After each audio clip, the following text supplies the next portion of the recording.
Hi guys, welcome to our channel Jazz Lifestyle. So நம்ம சேனல்ல பாத்தீங்க அப்படின்னா ஆரி ஒர்க்குக்கு தேவையான ஒரு பேசிக்கான 55 ஸ்டிச்சஸ் வந்து நம்ம சொல்றோம்னு சொல்லியிருந்தோமா கிளாஸ் பை கிளாஸா.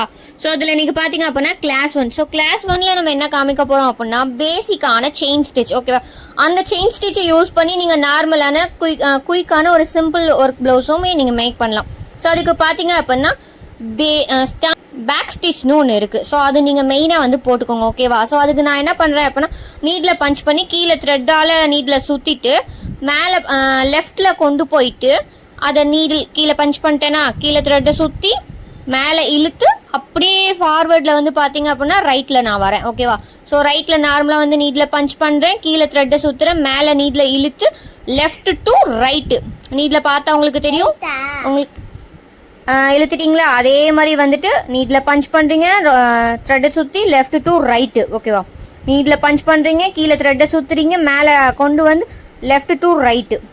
நீடில் பஞ்ச் பண்ணுறீங்க, கீழே த்ரெட்டை சுற்றுறீங்க, needle left to right. So கிளியரான பிக்சரில் உங்களுக்கு காமிக்கணும்னு இவ்வளோ ஜூமில் காமிக்கிறேன். ஸோ உங்களுக்கு தெரியும்னு நினைக்கிறேன்.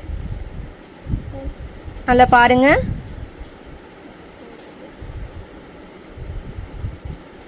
எல்லா டைரெக்ஷன்லையுமே உங்களுக்கு நான் எப்படி நீடில் பஞ்ச் பண்ணி நான் ரொட்டேட் பண்ணுறேன்றது தெரியணுன்றதுக்காக அப் டு டவுன் அப்படின்ற பொசிஷன்லலாம் நான் உங்களுக்கு போட்டு காமிச்சிட்ருக்கேன். ஓகேவா, ஸோ கிளியராக இருக்கா உங்களுக்கு? ஸோ இதில் ஏதாச்சும் டவுட்ஸ் இருந்துச்சு அப்படின்னா நீங்கள் எனக்கு கமெண்ட் பண்ணுங்கள். இன்னும் எவ்வளோ கிளியராக போட முடியுமோ அந்தளவுக்கு நான் கிளியராக வந்து உங்களுக்கு வீடியோ பண்ணி போடுறேன். ஓகேவா, ஸோ அப் டவுனில் வந்துட்டு டவுன் இதில் வந்துட்டு எப்படி நான் ஸ்டிச் பண்ணிகிட்ருக்கேன் அப்படின்றதையுமே நான் உங்களுக்கு காமிக்கிறேன். ஏன்னா ஸோ அதே மாதிரி நீங்கள் நூலை எங்கிட்ட வேலை இருக்குதுன்னு சொல்லிட்டு நீங்கள் நூலை வந்து உங்களோட கால் கையில் மாட்டிக்கிட்டு அப்படியே இழுத்துட்டு எழுந்திரிச்சு போயிட்டீங்கன்னு வைங்களே. ஸோ இது மாதிரி தான் உங்களுக்கு வந்து ஸ்டிச்சஸ் வந்து லாக் வந்து எடுத்துக்கிட்டு அப்படியே கலந்துட்டு வந்துடும். ஸோ அதுக்காகவுமே அதை நான் டெலீட் பண்ணாமல் எடிட் பண்ணாமல் உங்களுக்கு அதையுமே நான் காமிச்சிருக்கேன். ஓகேவா, இப்போ வந்து நான் உங்களுக்கு நீட்டாக எப்படி நான் போடுறதுன்னு சொல்லி காமிக்கிறேன். நீடில் பஞ்ச் பண்ணியிருக்கேன், கீழே த்ரெட்டால் சுற்றிருக்கேன், சுற்றிட்டு மேலே கொண்டு வந்து லெஃப்ட் டு ரைட்டு. நீடில் நான் எப்படி இந்த பொசிஷனில் திருப்புறேன்றது உங்களுக்கு தெரியுமா? நீடில் பஞ்ச் பண்ணுறேன், கீழே த்ரெட்டில் சுற்றுறேன், மேலே கொண்டு வந்து லெஃப்ட் டு ரைட்டு நீடில் இழுக்கிறேன். பாருங்கள், பொறுமையாக பாருங்கள், உங்களுக்கு நல்லா புரியும்னு நினைக்கிறேன். இன்னொன்று வந்து இந்த நீடில் வந்து 90 டிகிரியில் வந்துட்டு நீங்கள் ஸ்ட்ரைட்டாக வச்சுருக்கணும். ஓகேவா, ஸோ நான் எனக்கு கேமரா டிஸ்டர்பன்ஸாக இருக்கனால அந்த நீடில் பார்த்தீங்க அப்படின்னா கொஞ்சம் ஒரு மாதிரி 160 டிகிரியில் வந்துட்டு கொஞ்சம் சாஞ்சிட்ருக்கும். அதான் ஓகேவா, அதனால் வந்து 90 டிகிரியில் கொஞ்சம் ஸ்ட்ரைட்டாக வச்சு பழகும் போதே. ஓகேவா, பார்த்தீங்க அப்படின்னா எப்படி நீடில் பஞ்ச் பண்ணுறோம், கீழே த்ரெட்டில் சுற்றுறோம், மேலே கொண்டு வந்து லெஃப்ட் டு ரைட்டு. ஓகேவா, உங்களுக்கு எல்லா கிராஸ் எல்லா டைரெக்ஷன்லையுமே நான் உங்களுக்கு போட்டு காமிக்கிறேன். இப்போ மேல் சைடில் அப் சைடில் வந்துட்டு நான் போகிறேன். இன்னொன்று இது மாதிரி நீடில் வந்துட்டு நமக்கு வேணுங்கிற இந்த மாதிரி நடுவுலாம் கொண்டு வந்தீங்கன்னா லாக் ஆகிட்டு ஒரு மாதிரி டிஸ்டர்பன்ஸ். ஸோ அவுத்து விட்டுட்டு கீழே நீடிலேருந்து அந்த த்ரெட்டை விட்டுருங்க, கீழே ஃப்ரீயாக இழுத்தோன்னு உங்களுக்கு என்ன லென்த்துக்கு வேணுமோ அந்த நீடில் வந்து பஞ்ச் பண்ணிக்கோங்க. ஸோ ஸ்டார்டிங்கில் நான் போட்டு காமிக்கும் போது உங்களுக்கு லாங் ஸ்டிச்சாக போட்டு காமிச்சேன். இப்போ வந்து குட்டி ஸ்டிச்சஸ் தான் நான் போட்டு காமிச்சிட்ருக்கேன். உங்களுக்கே தெரியும் நீடில் வந்து எதுக்குள்ளே போகுது, அந்த ஹோலுக்குள்ளே வந்துட்டு நீடில் நம்ம பஞ்ச் பண்ணுறோம். ஓகேவா, த்ரெட்டை நீங்கள் பாட்டுக்கு மேலே இழுத்து விட்டுட்டு நீடில் நீங்கள் ஒரு சைடு பஞ்ச் பண்ணக்கூடாது, அந்த த்ரெட்டுக்குள்ளே நம்ம நீடில் பஞ்ச் பண்ணுறோம். ஓகேவா, இன்னொன்று இந்த எல்லா டைரெக்ஷன்லேயும் போடுறேங்கும் போது நம்ம போடுறோன்னா இப்போ ஸ்ட்ரைட்டாக போட்டுட்ருக்கீங்க, அதை லெஃப்ட் டேர்ன் பண்ணோம் அப்படின்னா மேலே ஒரு குட்டியாக லாக் போட்டுக்கிட்டு அதை கீழ் சைடாக நம்ம இழுக்கணும். மேலே போகிறீங்கன்னா கீழ் பக்கமாக ஸ்ட்ரைட்டாக வந்துட்டுருக்கீங்க. ஸோ நான் இப்போ வாயில் சொல்லும்போது கூட உங்களுக்கு தெரியாது, அதையுமே ஒரு கிளியராக ஒரு வீடியோ நான் பண்ணி காமிக்கிறேன். ஸோ ஒரு பாக்ஸ் மாதிரி ஸ்கொயர் ஷேப்பில் நான் போட்டுட்டு எப்படி அந்த ஷேஃபை சுற்றி நான் எப்படி ஸ்டிச்சஸ் போடுறேன் அப்படின்றதையுமே நான் உங்களுக்கு கிளியராக நான் காமிக்கிறேன். ஸோ இப்போதைக்கு வந்து நம்ம கிளாஸில் வந்து செயின் ஸ்டிச் போட்டிருக்கோம். ஓகேவா, பாருங்கள். இன்னொன்று பார்த்தீங்க அப்படின்னா ஆரி ஸ்டாண்ட் இருக்குது பார்த்தீங்களா, box shape stand, circle shape stand. ஓகேவா, ஸோ அது எப்படி நம்ம ஃபிக்ஸ் பண்ணுறது அப்படின்றத வீடியோவையும் நான் போட்டிருக்கேன். அந்த ஸ்டாண்ட்லலாம் எப்படி கிளாத் ஃபிக்ஸ் பண்ணுறது அப்படின்ற வீடியோவுமே நம்ம சேனலில் வந்து நான் அப்லோட் பண்ணியிருக்கேன். ஸோ நீங்கள் பார்க்காம இருந்திருந்தீங்க அப்படின்னா கண்டிப்பாக போயிட்டு அந்த வீடியோஸுமே பாருங்கள், அது உங்களுக்கு கண்டிப்பாக யூஸ்ஃபுல்லாக இருக்கும். கைஸ் இன்னொன்று பார்த்தீங்க அப்படின்னா த்ரெட்டுங்கும் போது அது ஒரு லேயர் சிங்கிள் லேயரில் தான் இருக்கும். பட் நம்ம ஸ்டிச் பண்ணும்போது 2 லேயராக இருக்குது. ஸோ அது எப்படி வருது அப்படின்னு கேட்டிங்கன்னா, இப்போ ஒரு ஆரஞ்சு கலரில் நான் ஒரு த்ரெட் எடுத்திருக்கேன்ல, இன்னும் ஒரு நம்மக்கிட்ட extra thread same colour orange இருக்குது அப்படின்னா, ஸோ அந்த 2 த்ரெட்டையுமே அதோட 2 எண்டு இருக்குல்ல, ஸோ அதை வச்சுக்கிட்டு அங்கே வந்து நம்ம ஒரு எண்ணாட் போடுவோம். ஓகேவா? அதுக்கப்புறம் தான் நீடில் வந்து நம்ம ஸ்டிச் பண்ண ஸ்டார்ட் பண்ணுவோம். பட் வந்துட்டு நம்மக்கிட்ட த்ரெட் எக்ஸ்ட்ரா இல்லை அப்படிங்கும் போது அந்த ஒரு த்ரெட்டில் இன்னொரு ஒரு எம்டி பாக்ஸஸோ இல்லை ஒரு பென்னோ ஏதோ இருந்துச்சுன்னா அதில் ரேப் பண்ணி சுற்றிக்கிட்டு அந்த அந்த எண்டு பகுதி இந்த எண்டு பகுதியும் முடிச்சு போட்டுக்கிட்டு அதுக்கப்புறம் நம்ம ஸ்டிச் பண்ண ஸ்டார்ட் பண்ணலாம். ஓகேவா? ஸோ இப்போ பார்த்தீங்கன்னாவே உங்களுக்கு தெரியும் இதில் ஒரு 2 லேயர் வந்து த்ரெட் இருக்குது. பட் அதுக்கு எப்படி வருது அப்படின்னு கேட்டிங்கன்னா நம்ம இதுதான் ரீசனே. சேம் கலரில் த்ரெட் இருந்துச்சுன்னா 2 த்ரெட்டை எடுத்துக்கோங்க. பட் என்கிட்ட சேம் இல்லை, எமர்ஜென்சி நம்ம ப்ளவுஸ் பண்ணிகிட்டு இருக்கோம் அப்படிங்கும் போது எம்டி பாக்ஸஸோ இல்லை எம்டி பென்னு ஏதாச்சும் ஒன்று கிடக்குன்னா அந்த ஒரு சிங்கிள் அந்த த்ரெட்டை எடுத்துக்கிட்டு அதில் கொஞ்சத்தை சுற்றிக்கோங்க. உங்களுக்கு வேணுன்ற அளவுக்கு இப்போ நீங்கள் எந்த அளவுக்கு ஸ்டிச் பண்ண போகிறீங்க, எந்த அளவுக்கு தேவைப்படணும் உங்களோட ஒன்று இருக்கும்ல மைண்ட் செட். ஸோ அதுக்கு தக்கன வந்து நீங்கள் அதில் ரேப் பண்ணிக்கிட்டு அதுக்கப்புறம் அதோட கடைசி பகுதியில் முடிச்சு போட்டுக்கிட்டு அதுக்கப்புறம் ஸ்டிச் பண்ண ஸ்டார்ட் பண்ணுங்க. ஓகேவா? ஸோ இப்போ பார்த்தீங்க அப்படின்னா நான் ஸ்ட்ரைட்டாக எல்லா ஆங்கிள்லையும் நான் எப்படி ஸ்டிச் பண்ணுறது, எப்படி உங்களுக்கு தெரியணும், கிளியராக தெரியணுங்கிறதுக்காக எல்லா ஆங்கிள்லையும் அப்போ காமிச்சேன். பட் இப்போ பார்த்தீங்க அப்படின்னா உங்களுக்கு ஸ்ட்ரைட்டாக நான் ஸ்டிச் பண்ணி காமிக்க போகிறேன்.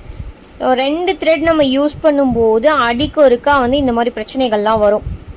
அந்த நீடில் பார்த்தீங்கன்னா ஒரே ஒரு த்ரெட் மட்டும் தான் மாட்டோம், ஒரு லேயர் மட்டும் தான் மாட்டோம், இன்னொரு லேயர் வந்து வராது. அப்படிங்கும் போது அதை அப்படியே விட்டுட்டு அந்த ஒரு லேயரை மட்டும் விட்டுட்டு ஒரு லேயரை மட்டும் ஸ்டிச் பண்ணிட்டு போகாதீங்க. அதனால தான் அந்த மிஸ்டேக்ஸ்லாம் வரும். பட் நான் என்ன பண்ணுறேன் அப்படிங்கிறத காமிக்கிறதுக்காக தான் உங்களுக்கு வீடியோ வந்து கட் பண்ணாமலும் எடிட் பண்ணாமலும் உங்களுக்கு அப்படியே உங்களுக்கு எக்ஸ்பிளைன் பண்ணிவிட்டு நான் உங்களுக்கு போட்டிருக்கேன். ஓகேவா? ஸோ இப்போ பார்த்தீங்கன்னா நம்ம எண்ணாட் போட்டு முடிக்க போகிறோம் அந்த செயின் ஸ்டிச்சை. இது வந்து நார்மலான சீவிங் த்ரெட்டில் தான் நான் உங்களுக்கு பண்ணி காமிச்சிருக்கேன். நார்மலாக நம்ம செயின் ஸ்டிச் போடுவோம்ல, ஸோ அதே மாதிரி செயின் ஸ்டிச்சை போட்டு அந்த லாஸ்ட்டாக ஒரு லூப்பை வந்து எப்படின்னா ஸ்டிச் பண்ணிடாமல் லூப்பாக அதை க்ரியேட் பண்ணி விட்டுட்டு அதுக்கு வெளியிலேருந்து நீடில் விட்டுறாதீங்க.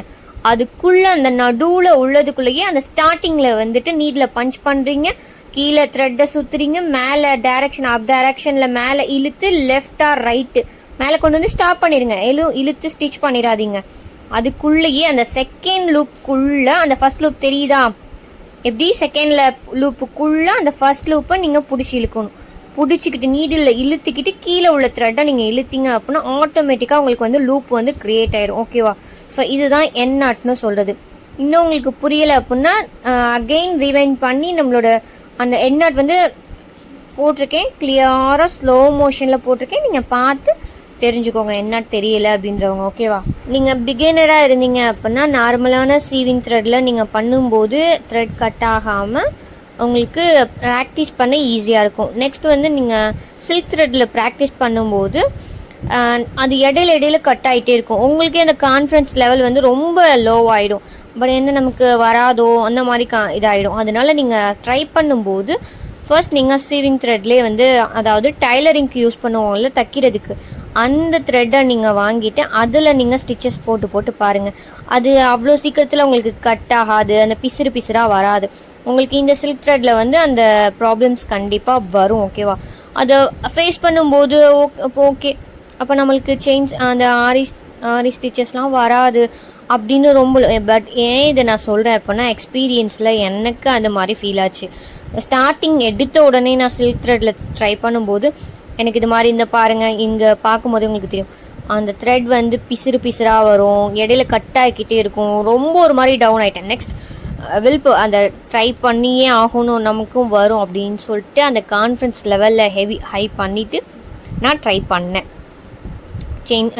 சீவிங் த்ரெட்டில் தான் போட்டு ப்ராக்டிஸ் பண்ணதுக்கப்புறம் இப்போ ஒரு ப்ளவுஸ் போடுற அளவுக்கு எனக்கு ஸ்டிச் வரும். ஓகேவா? ஸோ அந்தளவுக்கு இதுலேயுமே சில்க் த்ரெட்டு யூஸ் பண்ணி நான் ஸ்ட்ரைட்டான ஸ்டிச்சஸ் போட்டுட்டு கடைசியாக ஒரு எண்ணாட் போட்டு முடிச்சாச்சு. நெக்ஸ்ட்டு வந்து ஜரி த்ரெட்டில் போட்டு காமிக்கிறேன். ஓகேவா? ஒயிட் கலர் ஜரி த்ரெட் வந்து நிறையா கலர்ஸ் அவைலபிளாக இருக்குது. அதில் நான் ஒயிட் அண்ட் கோல்டனில் நான் உங்களுக்கு ஒரு ஸ்டிச் போட்டு காமிச்சிடுறேன். ஓகேவா? ஸோ ஒயிட் கலரில் பார்த்தீங்கன்னா சேம் தான், அதே ப்ராசஸ் தான். எந்த அளவுக்கு வேணுமோ குட்டி குட்டியாக போடுறதா இருந்தாலும் போட்டுக்கலாம், இல்லை இந்த லென்த் வேணும் அப்படின்றதா இருந்தாலும் போட்டுக்கலாம் அந்த செயின் ஸ்டிச்லேயே. குட்டி குட்டியாகவும் போட்டுக்கலாம், பெருசு பெருசாகவும் போட்டுக்கலாம்.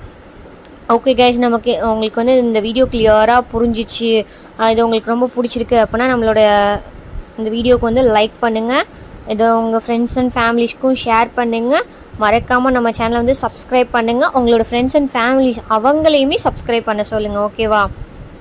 இன்னும் இது மாதிரியான நிறையா இன்ட்ரெஸ்டிங்கான வீடியோஸ் பார்க்கணும் அப்படின்னா டெய்லி விளாக் இருக்குது, டைலரிங் இருக்குது, எக்ஸட்ரா என்னென்ன இருக்கோ அந்த வீடியோஸ் எல்லாமே நம்மளோட சேனலில் வந்து 1 by 1 என்னை பற்றின எல்லாமே வந்து உங்களுக்கு நான் அந்த சேனலில் அப்லோட் பண்ணுவேன். அதெல்லாம் நீங்கள் பார்க்கணுன்னா நீங்கள் ஃபாலோ பண்ணியிருக்கணும் நம்மளோட பேஜை. எப்படி ஃபாலோ பண்ணுறது அப்படின்னு கேட்டிங்கன்னா, ஜாஸ் லைஃப் ஸ்டைல் அப்படின்ற நம்மளோட சேனலோ நேமுக்கு பக்கத்தில் சப்ஸ்கிரைப்ன்ற ஆப்ஷன் இருக்கும், அதை கிளிக் பண்ணிக்கோங்க. அதை கிளிக் பண்ணணும், ஒரு பெல் ஐக்கான் ஷோ ஆகும், அதை கிளிக் பண்ணி ஆல் அப்படிங்கிற ஆப்ஷனை மட்டும் நீங்கள் கிளிக் பண்ணிட்டீங்கன்னா நம்ம போகிற ஒவ்வொரு வீடியோஸுமே உங்களோட வீட்டு கதவை தட்டுற மாதிரி உங்களோட மொபைலில் வந்து நோட்டிஃபிகேஷனாக காமிக்கும். அதை நீங்கள் பார்த்து உங்களுக்கு கண்டிப்பாக அது யூஸ்ஃபுல்லாக இருக்கும். Thanks for